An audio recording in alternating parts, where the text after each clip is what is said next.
अकबरी लोटा। लाला झाऊलाल को खाने पीने की कमी नहीं थी। काशी के ठठेरी बाजार में मकान था। नीचे की दुकानों से 100 रुपया मासिक के करीब किराया उतर आता था। अच्छा खाते थे, अच्छा पहनते थे, किंतु 250 रुपए तो एक साथ आंख सेकने के लिए भी नहीं मिलते थे। इसलिए जब उनकी पत्नी ने एक दिन एकाएक 250 रुपए की मांग पेश की, तब उनका जी एक बार जोर से सनसनाया और फिर बैठ गया। उनकी यह दशा देखकर पत्नी ने कहा, डरिए मत, आप देने में असमर्थ हो तो मैं अपने भाई से मांग लूं। लाला झाऊलाल तिलमिला उठे। उन्होंने रोब के साथ कहा, अजी हटो, 250 रुपए के लिए भी भाई से भीख मांगोगी? मुझसे ले लेना, लेकिन मुझे इसी जिंदगी में चाहिए। अजी इसी सप्ताह में ले लेना। सप्ताह में आपका तात्पर्य 7 दिन से है या 7 वर्ष? लाला झाऊलाल ने रोब के साथ खड़े होते हुए कहा, आज से 7वें दिन मुझसे 250 रुपये ले लेना।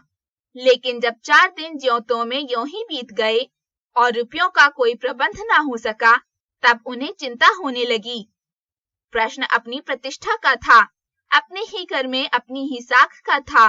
देने का पक्का वादा करके अगर अब ना दे सके तो अपने मन में वह क्या सोचेगी? उसकी नजरों में उनका क्या मूल्य रह जाएगा? अपनी वाहवाही की सैकड़ों गाथाएं सुना चुके थे। अब जो एक काम पड़ा तो चारों खाने चित हो गए। यह पहली बार उसने मुंह खोलकर कुछ रुपयों का सवाल किया था। इस समय अगर दुम दबाकर निकल भागते हैं तो फिर उसे क्या मुंह दिखलाएंगे? खैर, एक दिन और बीता। 5वें दिन घबराकर उन्होंने पंडित बिलवासी मिश्र को अपनी विपदा सुनाई। संयोग कुछ ऐसा बिगड़ा था कि बिलवासी जी भी उस समय बिल्कुल खुक्क थे। मेरे पास है तो नहीं, पर मैं कहीं से मांग जांच कर लाने की कोशिश करूंगा, और अगर मिल गए तो कल शाम को तुमसे मकान पर मिलूंगा। वही शाम आज थी, हफ्ते का अंतिम दिन। कल 250 रुपए या तो गिन देना है या सारी हेकड़ी से हाथ धोना है। यह सच है कि कल रुपया ना आने पर उनकी स्त्री उन्हें डालम फांसी न कर देगी, केवल जरा सा हंस देगी। पर वह कैसी हंसी होगी? कल्पना मात्र से झाऊलाल में मरोड़ पैदा हो जाती थी। आज शाम को पंडित बिलवासी मिश्र को आना था। यदि ना आए तो, या कहीं रुपया का प्रबंध ना कर सके। इसी उधेड़बुन में पड़े लाला झाऊलाल छत पर टहल रहे थे। कुछ प्यास मालूम हुई। उन्होंने नौकर को आवाज दी। नौकर नहीं था, खुद उनकी पत्नी पानी लेकर आई। आप जानते हैं कि हिंदू समाज में स्त्रियों की कैसी शोचनीय अवस्था है। पति नालायक को प्यास लगती है तो स्त्री बेचारी को पानी लेकर हाजिर होना पड़ता है। वह पानी तो जरूर लाई, पर गिलास लाना भूल गई थी। केवल लोटे में पानी लिए हुए वे प्रकट हुई। फिर लोटा भी संयोग से वह, जो अपनी बेढंगी सूरत के कारण लाला झाऊलाल को सदा से नापसंद था तो नया, 1-2 साल का ही बना, पर कुछ ऐसी गढ़न उस लोटे की थी कि उसका बाप डमरू, माँ चिलम रही हो। लाला ने लोटा ले लिया, बोले कुछ नहीं। अपनी पत्नी का अदब मानते थे। मानना ही चाहिए, इसी को सभ्यता कहते हैं। जो पति अपनी पत्नी का ना हुआ वह पति कैसा?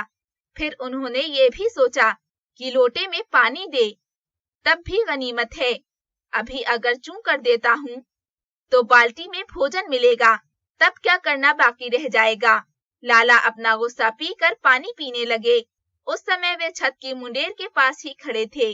जिन बुजुर्गों ने पानी पीने के संबंध में ये नियम बनाए थे कि खड़े खड़े पानी ना पियो, सोते समय पानी ना पियो, दौड़ने के बाद पानी ना पियो, उन्होंने पता नहीं कभी यह भी नियम बनाया या नहीं कि छत की मुंडेर के पास खड़े होकर पानी ना पियो।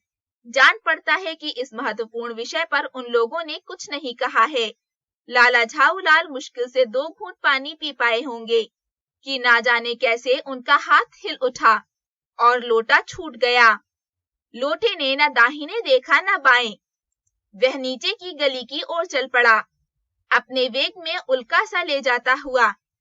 वह आंखों से ओझल हो गया। किसी जमाने में न्यूटन नाम के किसी खुराफाती ने पृथ्वी की आकर्षण शक्ति नाम की एक चीज इजाद की थी। कहना ना होगा कि यह सारी शक्ति इस समय लोटे के पक्ष में थी। लाला को काटे तो बदन में खून नहीं। ऐसी चलती हुई गली में ऊंचे तिमंजले से भरे हुए लोटे का गिरना हंसी खेल नहीं। यह लोटा न जाने किस अंधिकारी के झोंपड़े पर काशीवास का संदेश लेकर पहुंचेगा। कुछ हुआ भी ऐसा ही। गली में जोर का हल्ला उठा। लाला झाऊमल जब तक दौड़कर नीचे उतरे तब तक एक भारी भीड़ उनके आंगन में घुस आई। लाला झाऊमल ने देखा कि इस भीड़ में प्रधान पात्र एक अंग्रेज है जो नक्शिक से भीगा हुआ है और जो अपने एक पैर को हाथ से हिलाता हुआ दूसरे पैर पर नाच रहा है। उसी के पास अपराधी लोटे को भी देखकर लाला झाऊमल जी ने फौरन 2 और 2 को जोड़कर स्थिति को समझ लिया। गिरने के पूर्व लोटा एक दुकान के साइबान से टकराया। वहां टकराकर उस दुकान पर खड़े उस अंग्रेज को उसने संगोपांग स्नान कराया और फिर उसी के बूट पर आ गिरा। ध्यान देने की बात है कि हिंदुस्तानी लोटा भी आखिर वहीं गिरा जहां हिंदुस्तानी आदमी गिरते हैं। उस अंग्रेज को जब मालूम हुआ कि लाला झाऊमल ही उस लोटे के मालिक हैं, तब उसने केवल एक काम किया, अपने मुंह को खोलकर खुला छोड़ दिया। लाला झाऊमल को आज ही यह मालूम पड़ा कि अंग्रेजी भाषा में गालियों का ऐसा प्रकांड कोश है। इसी समय पंडित बिलवासी मिश्र भीड़ को चीरते हुए आंगन में आते दिखाई पड़े।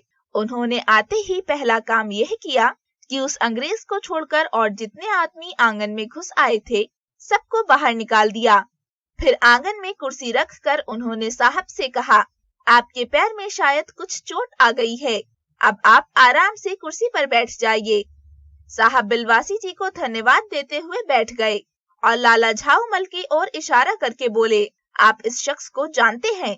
बिल्कुल नहीं, और मैं ऐसे आदमी को जानना भी नहीं चाहता जो निर्ही राह चलतों पर लोटे के वार करे। मेरी समझ में ही इज ए डेंजरस ल्यूनाटिक, यानी यह खतरनाक पागल है।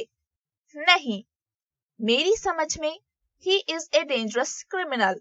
नहीं, यह खतरनाक मुजरिम है। परमात्मा ने लाला झाऊमल की आंखों को इस समय कहीं देखने के साथ खाने की भी शक्ति दे दी होती तो यह निश्चय है कि अब तक बिलवासी जी को वे अपनी आंखों से खा चुके होते। वे कुछ समझ नहीं पाते थे कि बिलवासी जी को इस समय क्या हो गया है। साहब ने बिलवासी जी से पूछा, तो क्या करना चाहिए? पुलिस में इस मामले की रिपोर्ट कर दीजिए जिससे यह आदमी फौरन हिरासत में ले लिया जाए। पुलिस स्टेशन है कहाँ? पास ही है। चलिए मैं बताऊं। चलिए, अभी चला। आपकी इजाजत हो तो पहले मैं इस लोटे को इस आदमी से खरीद लूं। क्यों जी, बेचोगे? मैं 50 रुपए तक इसके दाम दे सकता हूँ। लाला झाऊमल तो चुप रहे, पर साहब ने पूछा, इस रद्दी लोटे के आप 50 रुपए क्यों दे रहे हैं? आप इस लोटे को रद्दी बताते हैं? आश्चर्य! मैं तो आपको एक विज्ञ और सुशिक्षित आदमी समझता था। आखिर बात क्या है? कुछ बताइए भी। जनाब, यह एक ऐतिहासिक लोटा जान पड़ता है। जान क्या पड़ता है? मुझे पूरा विश्वास है यह एक प्रसिद्ध अकबरी लोटा है जिसकी तलाश में संसार भर के म्यूजियम, संग्रहालय परेशान हैं। यह बात? जी जनाब, 16वीं शताब्दी की बात है। बादशाह हुमायूं शेरशाह से हारकर भागा था और सिंध के रेगिस्तान में मारा मारा फिर रहा था। एक अवसर पर प्यास से उसकी जान निकल रही थी। उस समय एक ब्राह्मण ने इसी लोटे से पानी पिलाकर उसकी जान बचाई थी। हुमायूं के बाद अकबर ने उस ब्राह्मण का पता लगाकर उससे इस लोटे को ले लिया और इसके बदले में उसे इसी प्रकार के 10 सोने के लोटे प्रदान किए। यह लोटा सम्राट अकबर को बहुत प्यारा था, इसी से इसका नाम अकबरी लोटा पड़ा। वह बराबर इसी से वुजू करता था। सन 1858 तक इसके शाही घराने में रहने का पता है, पर इसके बाद लापता हो गया। कलकत्ता के म्यूजियम में इसका प्लास्टर का मॉडल रखा हुआ है। पता नहीं यह लोटा इस आदमी के पास कैसे आया। म्यूजियम वालों को पता चले तो फैंसी दाम देकर खरीद ले जाएं। इस विवरण को सुनते सुनते साहब की आंखों पर लोभ और आश्चर्य का ऐसा प्रभाव पड़ा कि वे कौड़ी के आकार से बढ़कर पकौड़ी के आकार की हो गई। उसने बिलवासी जी से पूछा, तो आप इस लोटे का क्या करिएगा? मुझे पुरानी और ऐतिहासिक चीजों के संग्रह का शौक है। मुझे भी पुरानी और ऐतिहासिक चीजों का संग्रह करने का शौक है। जिस समय यह लोटा मेरे ऊपर गिरा था, उस समय मैं यही कह रहा था, उस दुकान से पीतल की कुछ पुरानी मूर्तियां खरीद रहा, जो कुछ हो, लोटा मैं ही खरीदूंगा। वाह, आप कैसे खरीदेंगे? मैं खरीदूंगा, यह मेरा हक है। हक है? जरूर हक है। यह बताइए कि उस लोटे के पानी से आपने स्नान किया या मैंने? आपने। वह आपके पैरों पर गिरा या मेरे? आपके। अंगूठा उसने आपका भुरता किया या मेरा? आपका। इसीलिए उसे खरीदने का हक मेरा है। यह सब झोल है। दाम लगाइए, जो अधिक दे वह ले जाए। यही सही, आप उसका 50 रुपया लगा रहे थे। मैं 100 देता हूं, मैं 150 देता हूं, मैं 200 देता हूं, अजी मैं 250 देता हूं। यह कहकर बिलवासी जी ने 250 के नोट लाला झाऊलाल के आगे फेंक दिए। साहब को भी ताव आ गया।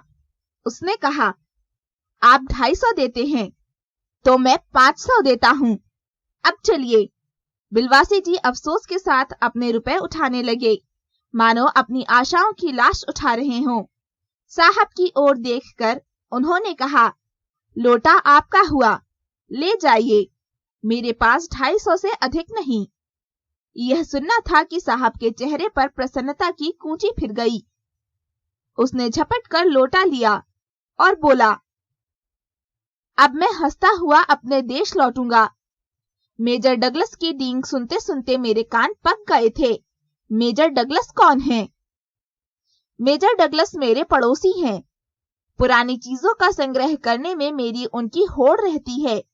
गत वर्ष वे हिंदुस्तान आए थे और यहाँ से जहांगीरी अंडा ले गए थे। जहांगीरी अंडा? हाँ, जहांगीरी अंडा। मेजर डगलस ने समझ रखा था कि हिंदुस्तान से वे ही अच्छी चीजें ले सकते हैं, पर जहांगीरी अंडा है क्या? आप जानते होंगे कि एक कबूतर ने नूरजहां से जहांगीर का प्रेम कराया था। जहांगीर के पूछने पर कि मेरा एक कबूतर तुमने कैसे उड़ जाने दिया, नूरजहां ने उसके दूसरे कबूतर को उड़ाकर बताया था कि ऐसे। उसके इस भोलेपन पर जहांगीर दिलोजान से निछावर हो गया। उसी क्षण उसने अपने को नूरजहां के हाथ कर दिया। कबूतर का यह एहसान वह नहीं भूला। उसके एक अंडे को बड़े जतन से रख छोड़ा। एक बिल्लोर की हाड़ी में वह उसके सामने टंगा रहता था। बाद में वही अंडा जहांगीरी अंडा के नाम से प्रसिद्ध हुआ। उसी को मेजर डगलस ने पारसाल दिल्ली में एक मुसलमान सज्जन से 300 रुपए में खरीदा। यह बात। हाँ, पर अब मेरे आगे दून की नहीं ले सकते। मेरा अकबरी लोटा उनके जहांगीरी अंडे से भी एक पुश्त पुराना है। इस रिश्ते से तो आपका लोटा उस अंडे का बाप हुआ। साहब ने लाला झाऊलाल को 500 रुपए देकर अपनी राह ली। लाला झाऊलाल का चेहरा इस समय देखते बनता था। जान पड़ता था कि मुंह पर 6 दिन की बढ़ी हुई दाढ़ी का एक एक बाल मारे प्रसन्नता के लहरा रहा है। उन्होंने पूछा, बिलवासी जी, मेरे लिए 250 रुपया घर से लेकर आए, पर आपके पास तो थे नहीं। इस भेद को मेरे सिवाय मेरा ईश्वर ही जानता है। आप उसी से पूछ लीजिए, मैं नहीं बताऊंगा। पर आप चले कहाँ? अभी मुझे आपसे काम है, 2 घंटे तक। 2 घंटे तक? हाँ, और क्या? अभी मैं आपकी पीठ ठोक कर शाबाशी दूंगा। 1 घंटा इसमें लगेगा। फिर गले लगाकर धन्यवाद दूंगा। 1 घंटा इसमें भी लग जाएगा। अच्छा, पहले 500 रुपए गिनकर सहेज लीजिए। रुपया अगर अपना हो तो उसे सहेजना एक ऐसा सुखद मनमोहक कार्य है कि मनुष्य उस समय सहज में ही तन्मयता प्राप्त कर लेता है।